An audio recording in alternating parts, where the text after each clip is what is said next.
अब हम यहाँ पर अध्याय 3 का उदाहरण 7 में सॉल्व करेंगे। यदि आप संपूर्ण कक्षा 10 एनसीईआरटी गणित की किसी प्रश्नावली के किसी प्रश्न को हल सहित देखना चाहते हैं तो चैनल की प्लेलिस्ट चेक करें। हमने संपूर्ण कक्षा 10 एनसीईआरटी गणित को हल कर दिया है। अब हम उदाहरण के प्रश्न सॉल्व कर रहे हैं। तो यहाँ पर 7वां उदाहरण है, प्रतिस्थापन विधि द्वारा निम्न रैखिक समीकरण युग्म को हल करना है हमें। तो यहाँ पर समीकरण 1 और समीकरण 2 जो ये दोनों समीकरण दिए हुए हैं, यहाँ पर समीकरण 2 लेंगे हम। तो यहाँ पर समीकरण 2 से, तो समीकरण 2 है x + 2y = 3। तो यहाँ पर हम x का मान निकाल लेंगे समीकरण 2 से।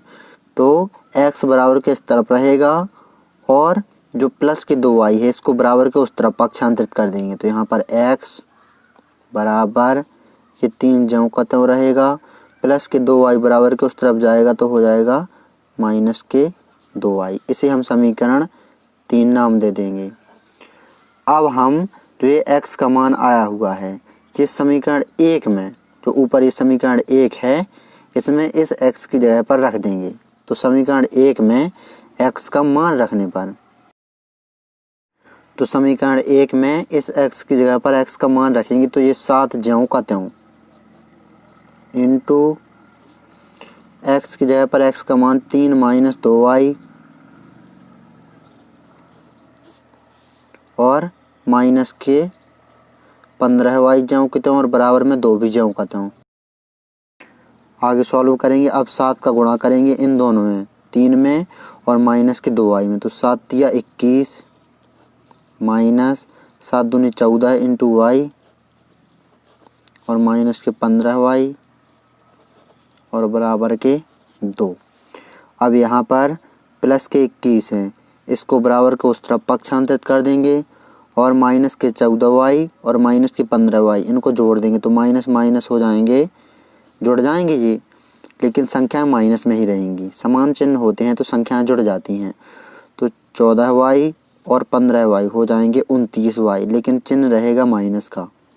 तो माइनस के 29y प्लस के 21 बराबर को उस तरफ जाएंगे तो हो जाएंगे माइनस के 21, माइनस के 29y ज्यों के त्यों बराबर माइनस के 21 में से प्लस के 2 घट जाएंगे तो यहाँ बचेंगे माइनस के 19।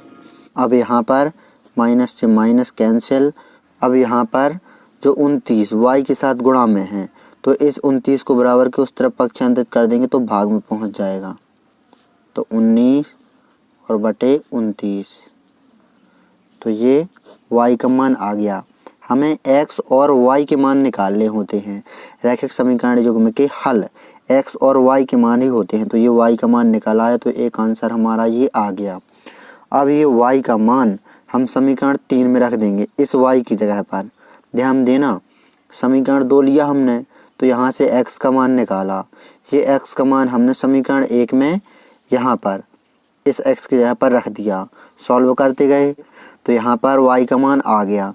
अब ये y का मान इस y की जगह पर रख देंगे तो x का मान आ जाएगा।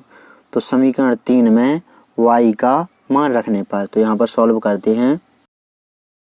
तो समीकरण 3 में इस y की जगह पर y का मान रखेंगे तो यहाँ पर x बराबर 3 - 2 इंटू y की जगह पर y का मान 19/29। आगे सॉल्व करेंगे। 3 ये ज्यों का त्यों माइनस 2 का गुणा 19 में करेंगे तो 38/29।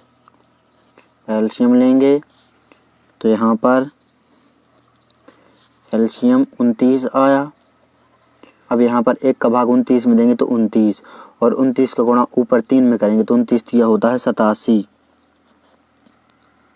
माइनस 29 से 29 कैंसिल, 1 बचा, 1 का गुणा करेंगे 38 में तो 38 ही आ जाएगा।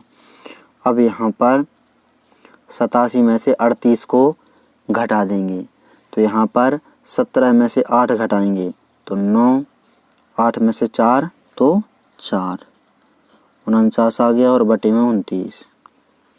तो ये आ गया हमारा x का मान, y का मान आ गया और ये x का मान आ गया। इस प्रकार आपको उदाहरण 7 को अच्छी तरह से सॉल्व कर लेना है। परीक्षा की दृष्टि से बहुत ही महत्वपूर्ण प्रश्न है। 4 या 5 नंबर में बिल्कुल आपसे परीक्षा में ये प्रश्न पूछा जा सकता है। यदि आप संपूर्ण कक्षा 10 एनसीईआरटी गणित की किसी भी प्रश्नावली के किसी भी प्रश्न को क्रमशः सहित देखना चाहते हैं तो चैनल की प्लेलिस्ट चेक करें। हमने संपूर्ण कक्षा 10 एनसीईआरटी गणित को क्रम से हल किया है, अध्याय 1 से लेकर के अध्याय 15 तक।